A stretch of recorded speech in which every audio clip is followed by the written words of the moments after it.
Normandie. Bonsoir monsieur. Vous êtes dans votre fief, on imagine, à l'ouest de l'Hexagone.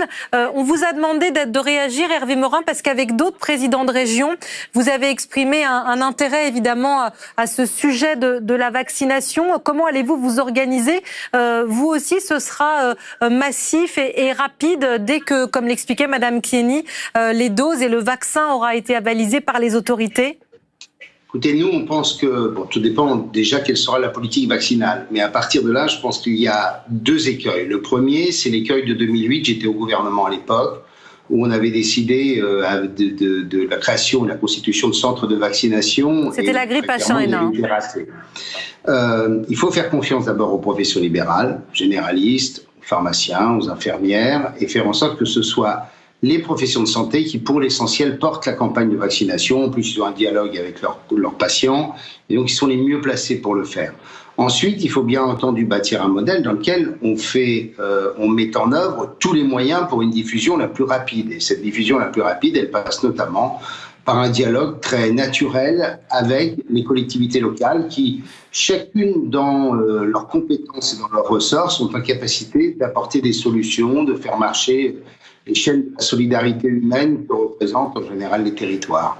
Et vous avez déjà, Monsieur Morin, dans vos papiers, dans vos dossiers, un plan qui est prêt, si ça doit être massif, rapide. On se rappelle tout ce qu'il y avait autour des masques, c'est très compliqué, des régions s'étaient plaintes. Vous espérez ou vous anticipez pour être prêt au moment où il faudra l'être?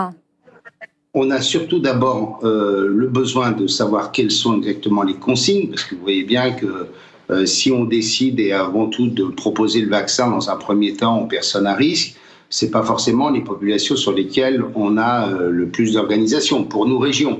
Je pense qu'en revanche, les départements qui ont notamment en charge les EHPAD, qui ont en charge les politiques d'accueil et de soins à domicile, et toutes ces structures autour, disons, du 3e ou du 4e âge, elles doivent être complètement associées dans la construction. Ça veut dire quoi? Est-ce qu'on demande au département d'acheter des frigos, puisqu'il y a certains vaccins qui nécessitent des frigos à basse température? Comment on pilote le transport de l'ensemble de ce matériel? Et on voit bien que sur toutes ces hypothèses-là, les collectivités ont une part de la solution. Mais vous l'anticipez? Vous pensez être prêt?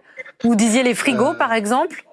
Non, parce que là, pour tout vous dire, pour moi, région, la question des EHPAD n'est pas. C'est pas vous qui avez décidé. C'est d'abord les départements qui sont en première ligne.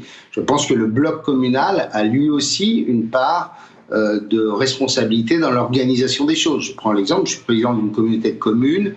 On assure du service à domicile, c'est tout ce qui tourne autour des aides à domicile, des auxiliaires de vie. Très clairement, c'est comment on arrive à sensibiliser les populations, par ailleurs comment on construit, comment on amène ces personnes, des lieux de vaccination, etc. Et là, on a une part de la solution. Merci beaucoup Hervé Morin d'avoir réagi à cette organisation pratique. On voit qu'il y a beaucoup de détails à régler et quand on en sera là, nous reviendrons sans doute vers vous pour voir comment ça s'organise dans votre région. Merci infiniment d'avoir été